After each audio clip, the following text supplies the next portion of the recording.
Kapan ya nggak memikirkan kucing? Nggak ada waktu ya nggak pernah memikirkan kucing. Mimpi beli tanah yang besar itu Udah lama. demi kucing. Iya. Rumahnya nggak berubah, Enggak. lahannya yang kucingnya berubah. yang bertambah. Sekarang ada 700 meter untuk lahan kucingnya.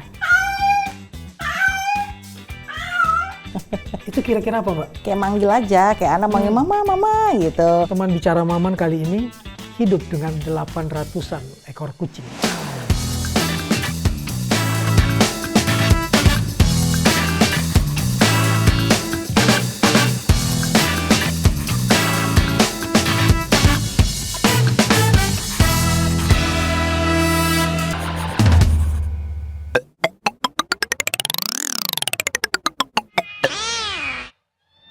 Apa sih? Oh, ini siapa? Oh, ini mah si bule ini. Cinta pada sesama itu sudah biasa. Cinta pada makhluk yang berbeda sungguh luar biasa. Dan tidak tanggung-tanggung. Cintanya bukan pada satu atau puluhan ekor kucing, tapi pada ratusan ekor kucing. Dan sungguh sangat luar biasa. Ia tak pernah mau melepas kucing-kucing yang cacat.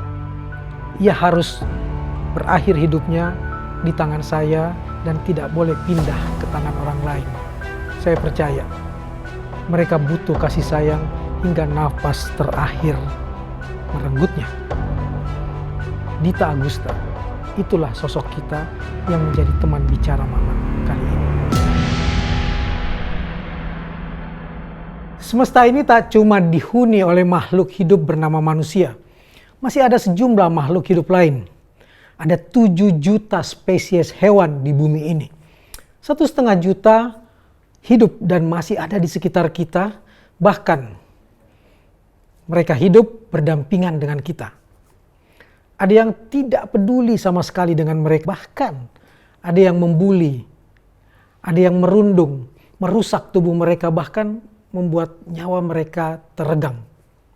Tapi juga ada yang peduli dalam jumlah yang kecil, 1, 2, 3, 4, 5 ekor. Dan ada sedikit di antara kita yang punya kepedulian luar biasa dalam jumlah yang sangat besar, ratusan ekor. Teman bicara Maman kali ini hidup dengan 800-an ekor kucing. Dita Prisyanti Agusta. Apa kabar Mbak Dita? Alhamdulillah sangat baik, sangat senang diundang ke acara ini. Terima kasih sudah hadir. Pertanyaan pertama saya yang langsung muncul ketika mendengar nama Mbak Dita adalah, kapan ya nggak memikirkan kucing? Ya mungkin karena sudah bagian dari hidup, bagian dari keluarga. Jadi ya nggak bisa, nggak ada waktu yang nggak pernah memikirkan kucing. Jadi sudah sama seperti keluarga kita juga, sama seperti suami, sama seperti anak, dan juga kucing-kucing. Jadi memang sudah bagian dari hidup. Nggak pernah gitu, tidak memikirkan mereka. Sampai saat ini ya mungkin selama hidup saya, mungkin memang sudah garisnya saya seperti itu. Oke. Iya. Tadi saya diam-diam nguping di ruang make up Iya. sambil menunggu saatnya syuting. Yang diurus selalu, ditelepon selalu soal kucing berhubungan dengan Iya, bagaimana betul. perawatannya, bagaimana menghadapi orang yang mau mengadopsi dan lain sebagainya. Iya. Memang tidak pernah berhenti laporan dan lain sebagainya tentang kucing ya, dengan berbagai macam masalah. Jadi ya itulah yang saya lakukan sehari-hari. Kesibukan saya memang seperti itu.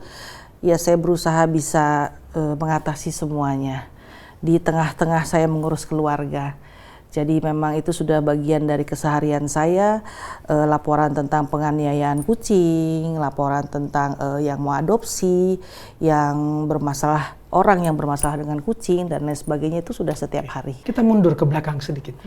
Sejak kapan jatuh cinta dan peduli pada kucing ini? Mungkin kalau hidup dengan hewan dari kecil, Ya.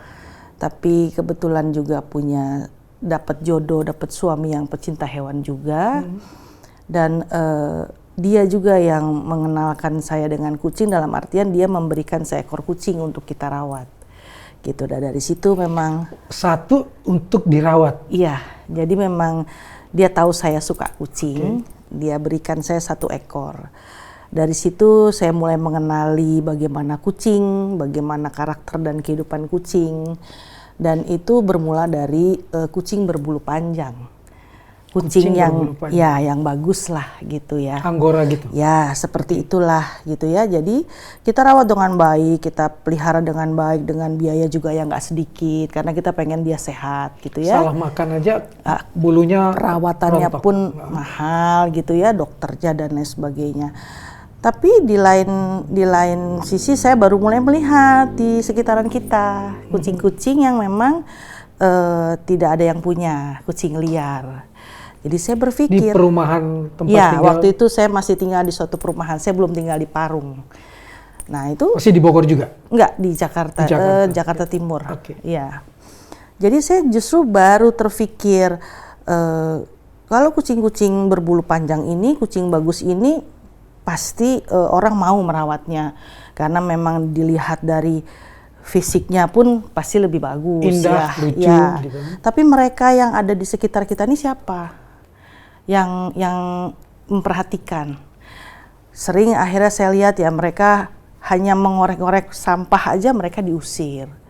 Mereka hanya lewat, mungkin ya namanya kucing, pengen pipis di depan rumah orang, ditimpuk gitu kan, terus ngeong-ngeong cari makan, minta makan nggak dikasih, di warung makan dia mungkin bau goreng-goreng ikan tapi nggak dipedulikan. Jadi saya pikir kalau mereka siapa yang peduli, siapa yang hidup mereka ini seperti apa, kok sepertinya jauh banget bedanya.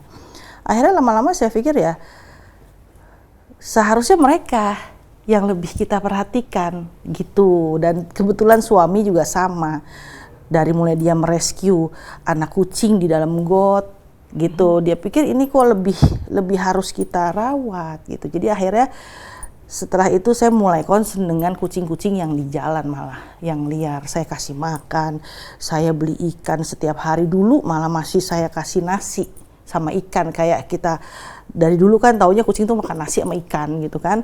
Ternyata ilmu saya belum banyak. Oh, baru segitu. Iya, ilmu saya belum banyak. Saya kasih nasi sama ikan setiap hari, saya keliling kasih makan kucing-kucing gitu. Jadi ya itulah, dari situ saya mulai merescue yang perlu pertolongan, yang sakit dan lain sebagainya.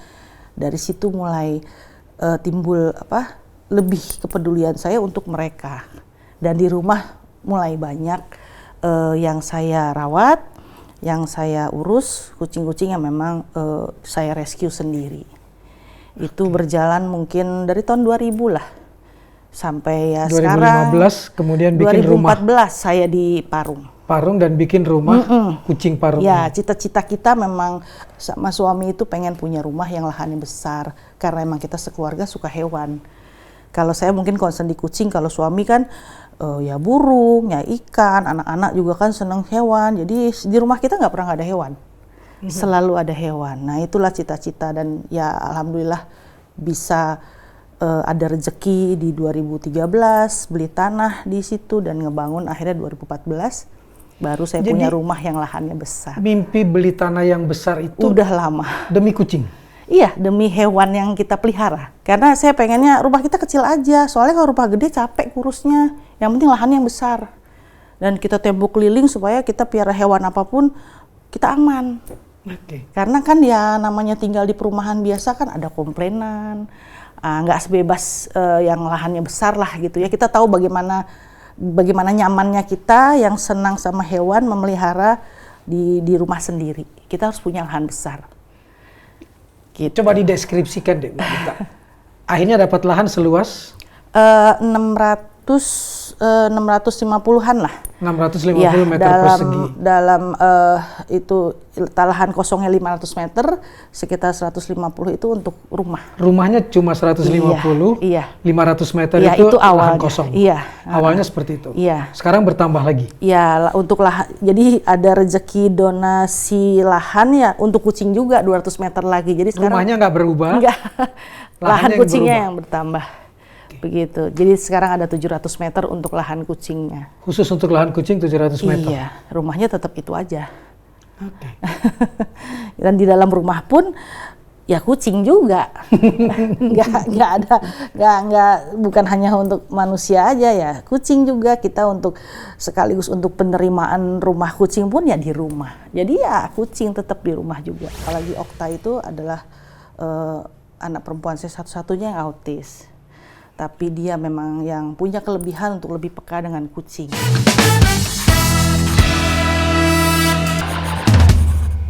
Ada malah yang ownernya belum pulang, dia udah mati. Saking stresnya.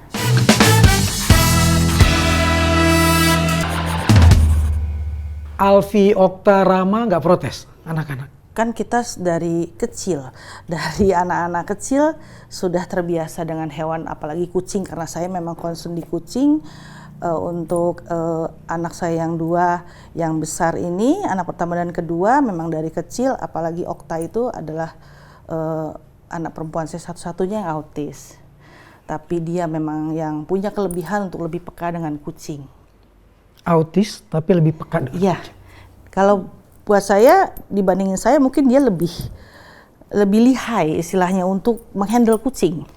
Saya ingin lebih detail tentang bagaimana seorang anak yang berkebutuhan khusus tapi justru jauh lebih dekat dan bisa bersama dengan ya kucing. Itu juga kita lihatnya ya namanya itulah kata orang kan anak autis atau anak yang punya kekurangan tapi pasti ada kelebihan yang dia punya. Kelebihan. Ya. Ya itu kita lihat karena memang dia dari kecil juga sudah bergaul dengan hewan, bukan hanya kucing, dengan hewan yang ada di rumah. Dan kebetulan sepertinya dia juga ke kucing yang lebih suka gitu ya, lebih suka ke kucing. Yaitu sampai memang pas kita sudah di rumah kucing ini di Parung ini, kita sudah ada kucing berbagai macam karakter. Saya lihat dia ikut dengan saya bekerja mengurus kucing. Jadi dia lebih sigap megang kucing, dia lebih bisa menghandle kucing galak. Gitu. Dia lebih bisa mengerti apa maunya ini kucing. Gitu kayak misalnya saya kasih makan kucing ini makanan ini, dia bilang dia nggak mau makan ini, coba mama kasih makanan yang lain, kasihan dia ini nggak mau, jadi coba kasih makan yang lain. Ya kalau untuk menghandle kucing galak, di dalam kamar dia itu ada beberapa ekor kucing yang memang pada awalnya itu adalah kucing yang diserahkan oleh owner sebelumnya karena owner itu sudah tidak sanggup saking dia galak terhadap kucing dan terhadap manusianya. Sampai menyerang juga. Menyerang dan mencakar. Iya. Jadi akhirnya diserahkan ke rumah kucing. Saya hanya kandangin dulu itu kucing mungkin sekitar 2 minggu sampai 1 bulan. Setelah saya lihat kucing ini sudah mulai kelihatannya nggak terlalu galak, saya masukin kamarnya. Masukin ke kamar? Iya. Dan dia nggak seperti saya bilang ini kucing galak tak, ini kucing yang memang suka nyerang atau suka nyerang kucing juga. Tapi dia dengan santainya ya dia tegur kucingnya, dia ajak ngomong, ya sudah ya dia akur sendiri aja gitu. Jadi nggak ada perlawanan juga dari kucingnya. Paling dia hanya diam dulu kucingnya untuk di awal, tapi lama-lama ya sudah mereka udah ada jadi bersahabat. Iya. Jadi ya sampai yang owner sebelum itu sampai heran, sampai nggak percaya dia datang ke rumah. Nggak percaya mau lihat, ya itu lihat aja di dalam kamar.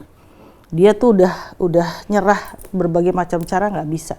Tapi ya sama Okta bisa gitu. Jadi ya itulah mungkin kelebihannya. Dan dia bekerja urus kucing itu selesai paling malam. Jam 1 atau jam 2 malam dia baru selesai. Setiap hari? Setiap hari. Dan dia kalau kita ajak pergi jarang mau, kecuali kita mau mengunjungi saudara gitu ya, dia pengen ketemu saudaranya. Tapi kalau kita ajak jalan-jalan atau ke mall misalnya kemana, nanti yang ngurusin kucing siapa? Karena ada bagian dia di situ, dia sudah bagian dari rumah kucing. Dia punya tanggung jawab pekerjaan. Jadi dia pikir walaupun ada karyawan lain, saya bilang ya nanti yang lain aja yang ngerjain gitu kan. Ya nanti nggak bener mah, nanti gini ya gitu. Tanggung jawabnya sangat besar. Oke. Iya. Wow. Luar biasa. Okta ya namanya. Iya. Umur berapa sekarang? Umur 20 mau 27. Mau 27. Iya. Luar biasa. Iya, jadi dia juga tidak memikirkan, sepertinya kelihatannya tidak memikirkan dirinya sendiri. Yang penting dia capek, dia tidur dulu, ya dia lapar, dia makan dulu. yang dipikirkan nih kucing.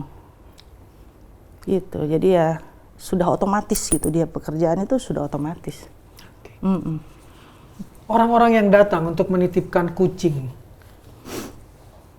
rata-rata alasannya kenapa? Orang-orang yang menyerahkan kucingnya akhirnya. Dia nggak boleh segera dititipkan ya? Harus langsung diserahkan? Karena memang tidak bisa diambil lagi. Persyaratannya itu ya? Iya, banyak persyaratannya, tapi yang pasti tidak bisa diambil lagi karena memang bukan dititipkan. Makanya saya harus... Ini bukan rumah penitipan kucing? Iya, bukan untuk sementara waktu.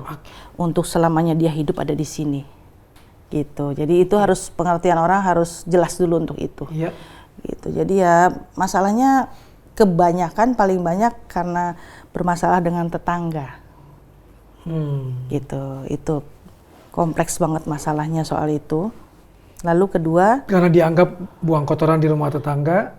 ya bukan buang kotoran juga, dari ada yang bilang baunya atau berisiknya. Karena kucing kalau lagi birahi, kalau tidak disteril, berisik. Ngiong-ngiongnya di malam hari, atau mungkin jantan dengan jantan saling berantem pun berisik. Gitu. Lalu ya masalah kotoran juga gitu kan. Nggak semua tetangga suka sama kucing. Lalu kedua ya biasanya dengan keluarga atau dengan pasangan sendiri. Kadang yang sudah berkeluarga, bersuami atau beristri belum punya anak lama, lalu tiba-tiba bisa hamil nih. Nah tuntutan dari keluarganya, singkirkan dulu kucingnya, nanti takutnya kamu kenapa-napa karena hamil aja susah gitu.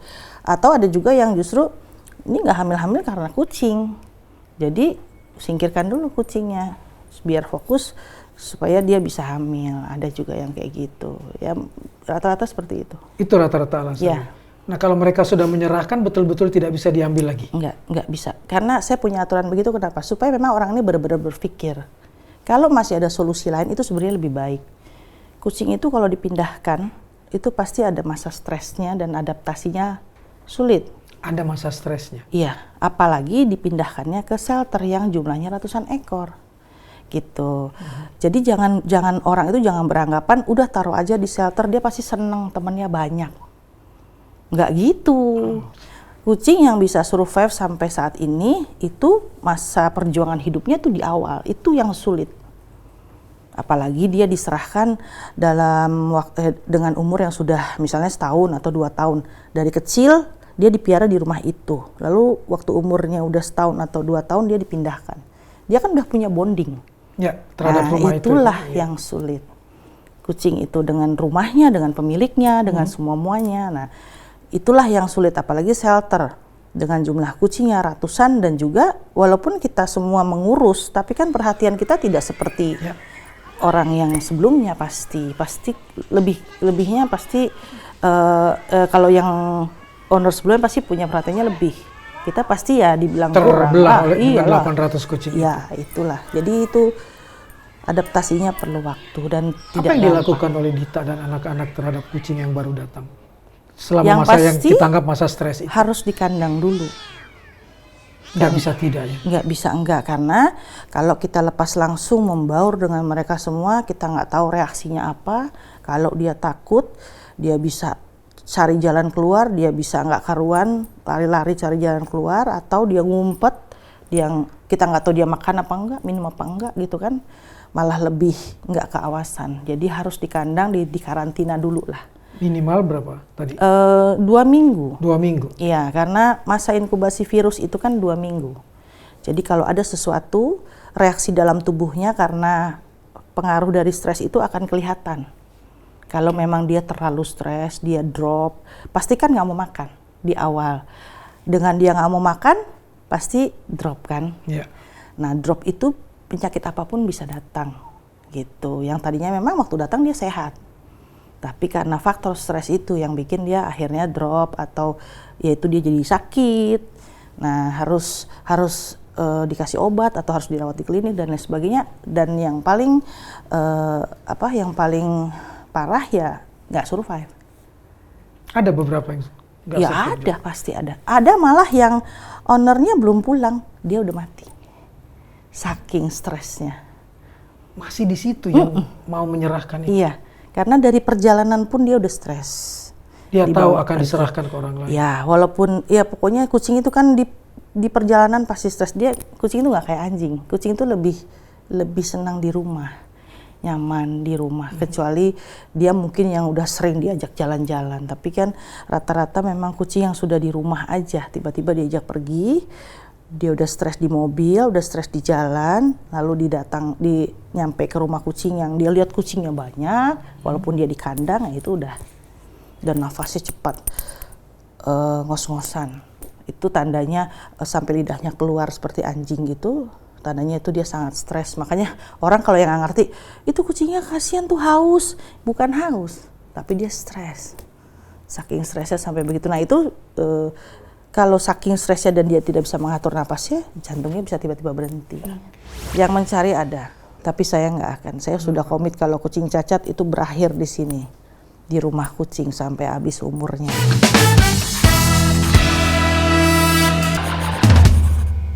Udah aja lah, euthanasia aja. Aduh, saya belum bisa, saya bilang. Biarkanlah saya urus sampai memang waktunya dia selesai.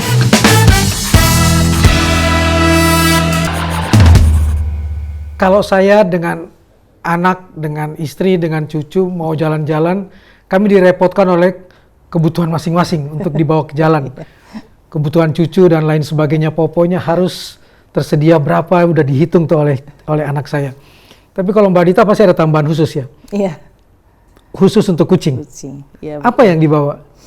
Yang pasti makanan, obat-obat. Walaupun kucingnya lagi nggak dibawa nih? Iya, kita nggak bawa kucing, kita Nggak jalan bawa kucing, satu kan? keluarga gitu ya. Atau pokoknya kita pergi hanya kita aja, tapi di mobil, di motor selalu ada makanan kucing, itu yang pasti. Jenisnya? Yang dry, yang kering, ya ada, yang kering ada, yang basah ada, snacknya ada, obat-obatan yang standar lah, kayak obat luka. Karena kita kalau nemuin yang luka, kadang nggak bisa direscue karena dia terlalu galak. Biasanya ya kita kasih makan, Diteteskan. lagi dia makan kita obatin gitu. Sama pet cargo atau tas kucing, karena kalau ada yang urgent kita bawa ya kita bisa masukin ke dalam pet cargo itu.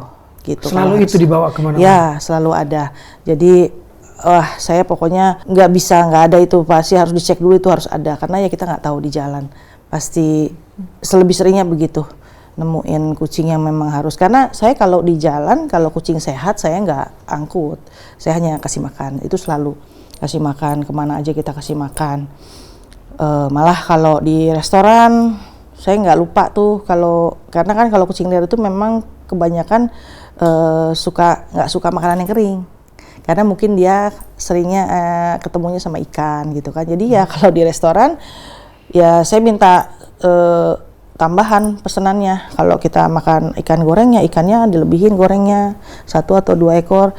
Ayam juga sama, itu maksudnya buat kucing-kucing nanti gitu. Selain yang menyerahkan karena permasalahan-permasalahan sosial tadi, kehamilan, sudah mau melahirkan, Iya. konflik di dalam rumah, konflik dengan tetangga, ada juga yang menyerahkan dalam keadaan terluka. Banyak. Itu justru lebih banyak yang laporan ke telepon atau WA. Jadi ada kucing dia temukan seperti ini, seperti itu, yang habis ketabrak, nggak bisa jalan, yang luka, yang segala macem.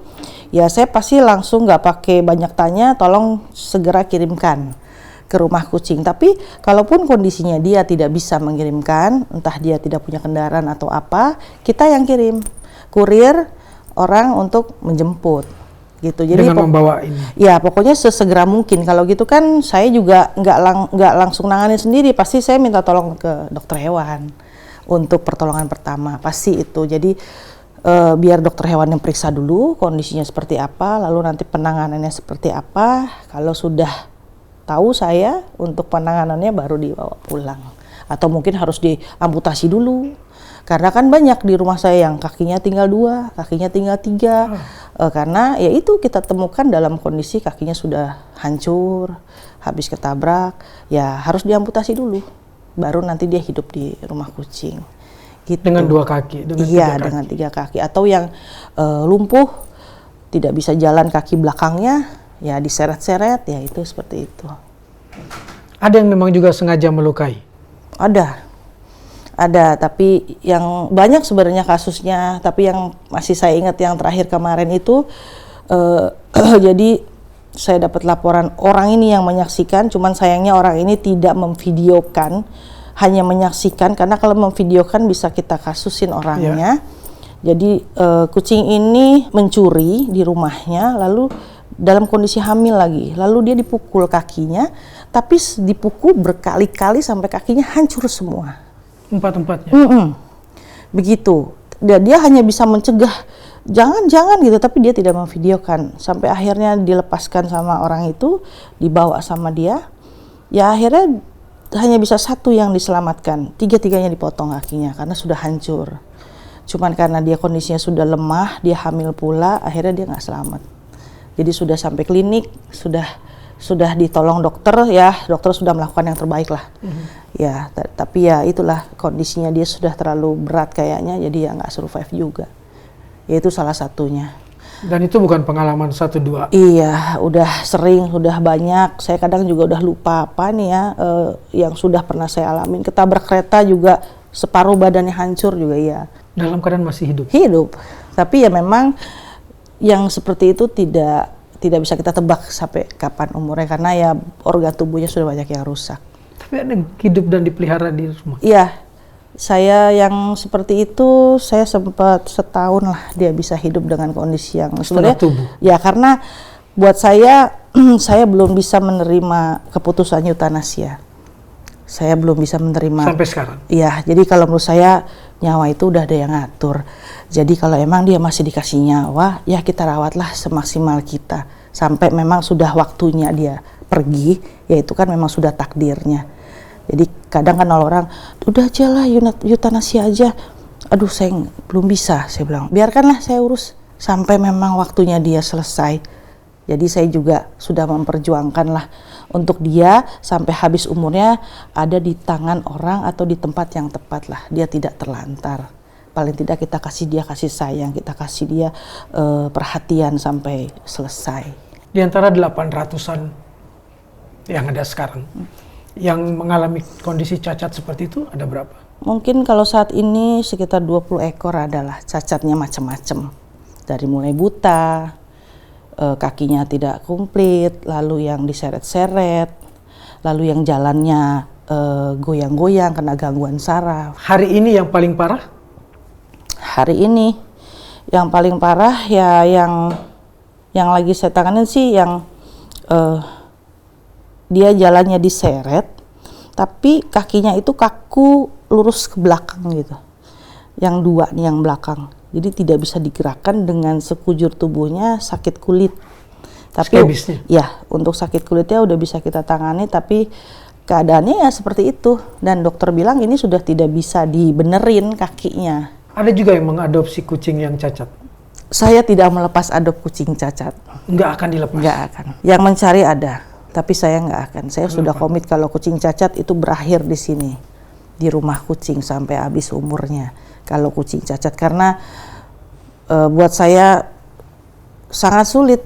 Nggak semua orang miara kucing yang normal aja, yang sehat, kadang orang ada bingungnya, ada capeknya, kan kita beda ya. Saya bisa melihat orang, tapi untuk kucing cacat saya tidak bisa mempercayakan sama orang lain.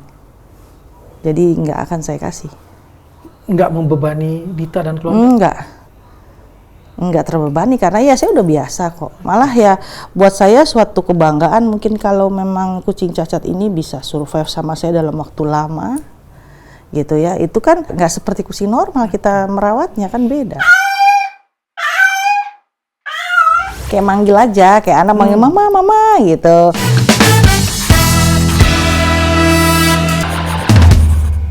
Ya itu banyak, kalau saya udah datang ke rumah kucing ke belakang ya bunyinya hampir begitu semua, karena semuanya pengen. Begitu lihat Iya. Dita, suami dan ketiga anak udah gitu. langsung semua pengen, seragam tuh begitu. bunyinya udah.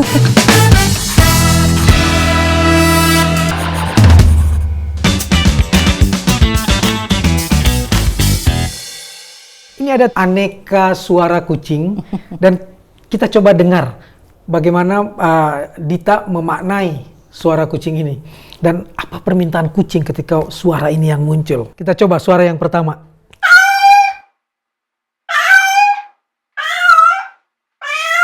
Itu kira-kira apa, Mbak? Biasanya dia itu kayak lagi minta perhatian kita, atau ya pengen disentuh, pengen direspon, kayak manggil aja, kayak anak manggil mama, mama gitu. Jadi kita kalau belum kita sautin kan terus aja dia Dia akan bunyi manggil, seperti iya itu. gitu. Jadi biasanya ada yang hanya cukup dielus palanya, atau ada yang minta gendong ya gendong gitu. Jadi biasanya minta perhatian lah. Ya itu banyak kalau saya udah datang ke rumah kucing ke belakang ya bunyinya hampir begitu semua karena semuanya pengen. Begitu lihat Iya. Dita, suami dan ketiga Iya, anak udah gitu. langsung Semua pengen. seragam tuh begitu. bunyinya udah. Oke. Karena minta perhatian aja. Manusia begitu juga nggak ya? Kalau butuh perhatian dan pelukan. Oke, kita ke suara yang kedua.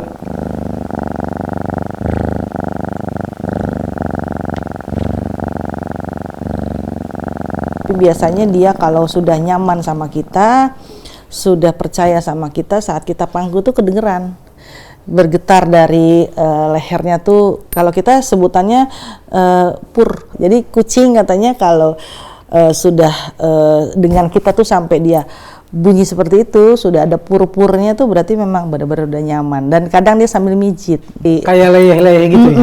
Itu berarti dia udah sangat nyaman dengan iya, seperti itu. dan dia membalasnya dengan suara Iya, pur itu dan iya. memijat-mijat kita. Iya, bahkan. kadang kan kucing itu kan seneng memijat-mijat Iya. badan kita. Dan kalau yang sudah benar-benar bonding, benar-benar peliharaan itu mijatnya nggak keluar kukunya.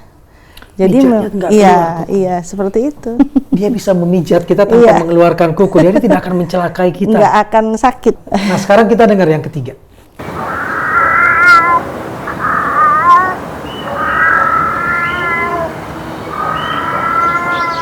Ada getar gitu ya? Iya, ini kayak lagi manggil.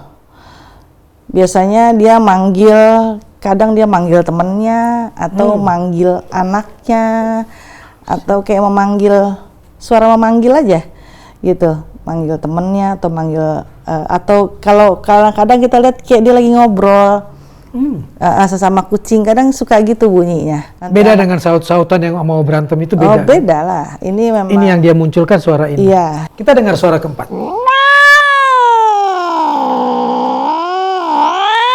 Ya itu ya emang jantan lagi pengen berantem, biasalah. Itu pasti jantan ya? Pasti suaranya? jantan. Kalau meraung begitu, ya betina juga mungkin dalam kondisi tertentu dia mau melindungi dirinya, atau ya dia takut, dia mau berantem kan. Nggak, yang berantem bukan cuma jantan, betina juga Iya. bisa ya gitu ya. Tapi saat dia merasa terancam atau ya mau berantem, ya seperti itu suaranya. Itu ada perbedaan dengan harimau yang menggeram untuk memperlihatkan ini wilayah saya.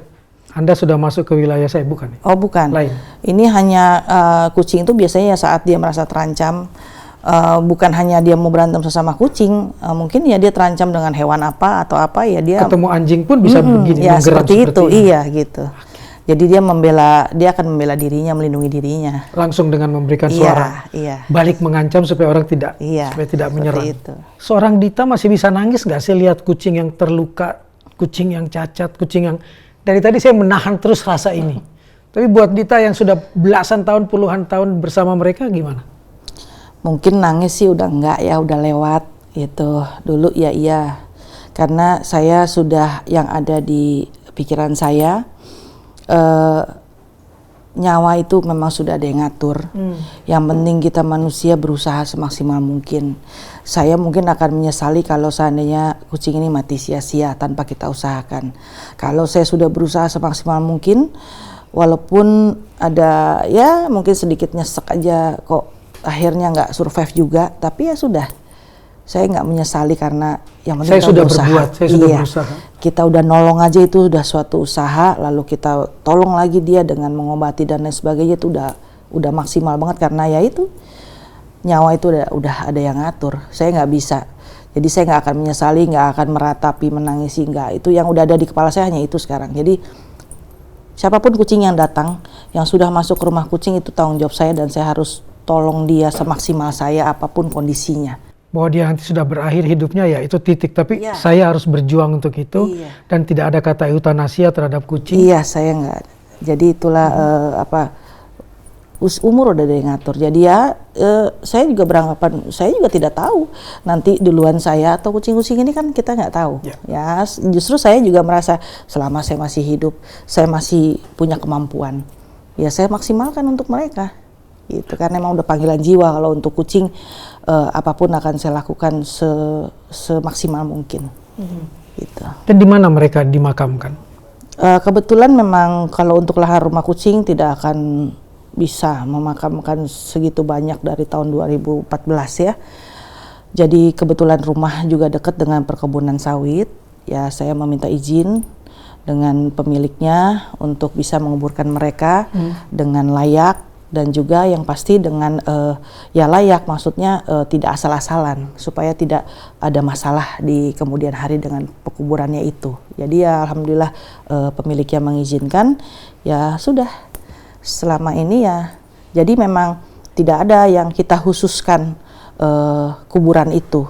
Jadi memang ya seperti kuburan massal aja.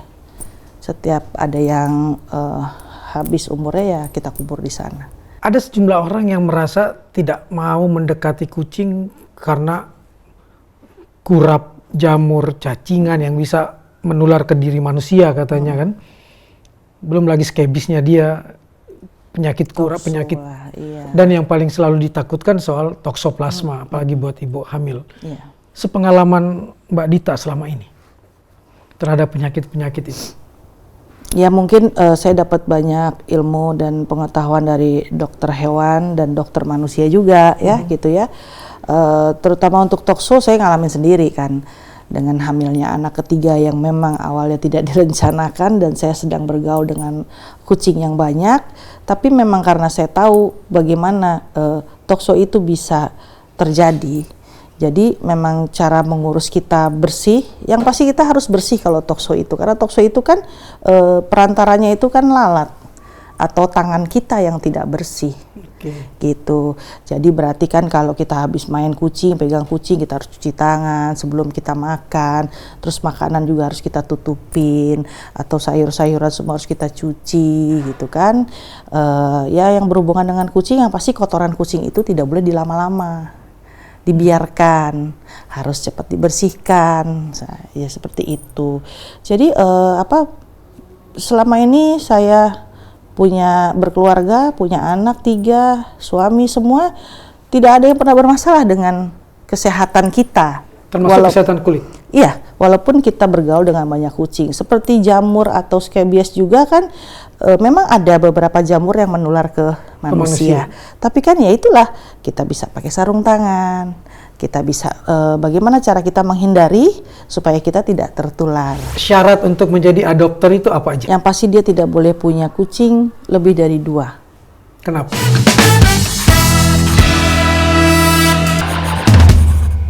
Menurut saya orang-orang seperti itu mungkin mereka lupa ya, kalau yang berhak hidup di dunia ini kan bukan hanya manusia.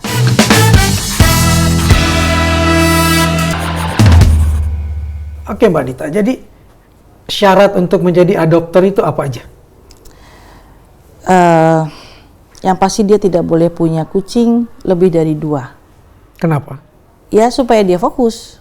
Itu poinnya? Iya, itu awalnya. Dan dia boleh mengadopsi hanya 1 ekor. Hanya 1 ekor? Ya, untuk selanjutnya, seandainya pun dia mau menambah kucing untuk mengadopsi, boleh. Tapi saya lihat dulu perkembangannya nanti seperti apa. Jadi nggak dilepas begitu aja, dipantau terus? Enggak, iya. Ada, kita tetap kontak dengan adopter setelah dia adopsi. Lalu dia yang pasti ya tanggung jawab dan komitmen itu harus, itu bagian dari wawancara saya dengan calon adopter. Lalu dia juga harus mengerti bagaimana perawatan dasar lah, paling tidak dia harus menyanggupi untuk mempunyai segala peralatan kucing seperti kandang dan lain sebagainya. Lalu dia bersedia untuk vaksin setahun sekali, itu harus, dan saya minta bukti untuk buku vaksinnya nanti gitu kan. Lalu nanti akan ada yang datang ke rumahnya untuk melihat kucingnya. Kalau memang dia tidak dirawat atau dipelihara dengan baik, kita berhak mengambil kembali. Lalu kalau dia tidak sanggup memelihara, apapun alasannya harus dikembalikan. Justru saya minta itu dikembalikan, jangan diserahkan ke orang lain atau dilepas liarkan. Kurang lebih seperti itu, dan itu perjanjian ada di atas materai. Dan itu semuanya tanpa biaya? Tanpa biaya, hanya mengganti uang materai itu sendiri aja sebesar 15.000. Dan kondisi kucing yang dilepas adop itu yang sudah steril kebiri. Jadi saya tidak melepas adopsi anak kucing atau kucing yang belum disteril. Kenapa? Ya karena masalah kucing yang ada di kita ini kan, yang saya hadapi kan populasi. Ya, overpopulasi. Saya selalu mensterilkan semua kucing yang masuk ke rumah kucing gitu. Jadi ya dia adopsi satu ya satu. Dan memang di Indonesia overpopulasi. Iya, overpopulasi. Ya itulah yang menimbulkan kekerasan hewan. Kucing-kucing liar yang mengalami kekerasan. Iya, karena overpopulasi awalnya. Karena manusianya belum memahami sepenuhnya tentang pentingnya sterilisasi. Kalau orang ingin berdonasi, itu gimana caranya? Silahkan, berdonasi itu siapapun ya, siapapun itu, dari manapun itu, silahkan berdonasi, mau bentuknya apapun silahkan. Biasanya apa aja selain uang? Ya, makanan kucing, ya pasir kucing, atau mungkin peralatan kucing. Kadang-kadang ada orang yang dia melihara kucing, ternyata kucingnya mati, ya dia donasikan semua peralatan kucing dan semuanya ke rumah kucing. Juga saya kan juga dari produsen makanan kucing juga berupa pakan, atau ada juga orang yang senang sama kucing tapi dia tidak bisa pelihara kucing.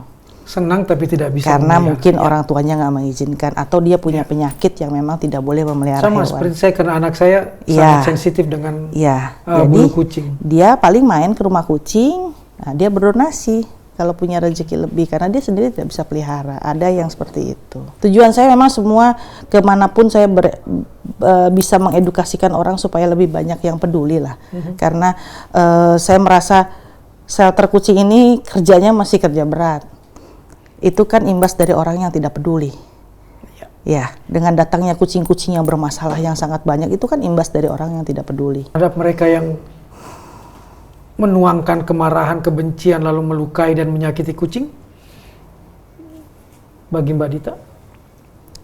Mereka, menurut saya orang-orang seperti itu mungkin mereka lupa ya, kalau yang berhak hidup di dunia ini kan bukan hanya manusia, tapi makhluk lain juga yang ciptaannya sama, yang menciptakan sama. Ya bukan kita aja yang berhak hidup. Hewan dan tumbuhan semua ciptaan Allah kan berhak hidup sama dengan kita. Cuman Allah ciptakan itu dengan karakter dan kemampuan yang berbeda-beda. Justru kita manusia yang derajatnya paling tinggi. Kita yang harus bisa menerima hewan yang memang kemampuannya hanya sebatas itu. Dan dititipkan kepada Iya, kita. hewan yang memang tidak bisa buang air seperti kita di kamar mandi. Kalau memang dia buang air di tanah di depan rumah kita, ya kitalah yang bersihin. Itu tugas kita manusia sebenarnya. Kan semut pun buang air. Semua hewan, semua yang hidup pun sama. Cuman nggak kelihatan aja. Kalau kucing mungkin karena kelihatan sama kecium, jadi bikin manusia marah. Sebenarnya kan nggak harus marah. Kalau nggak mau kecium, buru-burulah bersihkan. Kan kebersihannya untuk kita juga. Gitu. Justru malah ngajak kita untuk menjaga kebersihan itu. Iya. Bagaimana kita mendeteksi misalnya bahwa ini terindikasi rabies? Dia memang biasanya lebih aktif dengan manusia, terus dari liur, dari mukanya juga berbeda, dan gelagatnya pun berbeda. Gitu. Dan itu juga kita nggak mau ya terjadi sampai akhirnya terkena gigitan kucing yang rabies. Makanya ya itulah penanganan kita, suntik rabiesnya harus rutin. Harus rutin. Itu setahun sekali ya? Iya, dan Rumah Kucing Parung sudah mendapatkan dari dinas setempat untuk vaksin gratis untuk rabies. Jadi dari dokter-dokter hewan juga? Iya, jadi tahun ini Dinas Peternakan Gunung Sindur kebetulan untuk datang ke Rumah Kucing Parung untuk itu udah setiap tahun. Setiap tahun mereka melakukan. Iya, jadi ya ada kehadiran negara di sini ya. Iya, saya alhamdulillah untuk vaksin rabies sudah rutin saya dapatkan. Untuk pengobatan juga ada beberapa dokter yang memang ikut peduli lah untuk kucing-kucing di rumah kucing.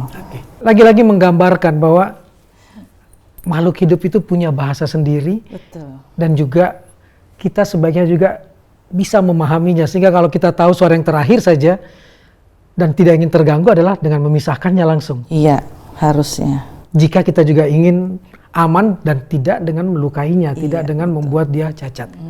Baik, peduli tidak hanya pada sesama manusia, tapi juga pada makhluk hidup lainnya yang juga punya hak untuk hidup dengan baik, aman, dalam berdampingan dengan kita manusia.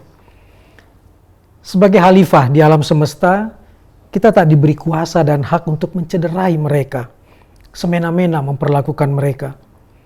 Mencintai mereka, merawat, menyembuhkan luka-luka mereka, menyelamatkan nyawa mereka adalah penggambaran nyata nilai dan harkat kemanusiaan kita. Bukankah harkat dan martabat keberadaan kita adalah untuk menjadi berkat bagi sesama dan segala isi di dalam semesta ini? Dan kata Dita tadi terus-menerus ditekankan, mereka juga berhak untuk hidup. Terima kasih Dita sudah menginspirasi kami semua, sudah menjadi contoh nyata, dan saya bahagia betul hari ini ada orang yang mau peduli tidak cuma pada sesama insan tapi juga pada makhluk-makhluk lainnya. Semoga bisa menjadi contoh untuk kita semua. Sampai ketemu di teman bicara Maman berikutnya.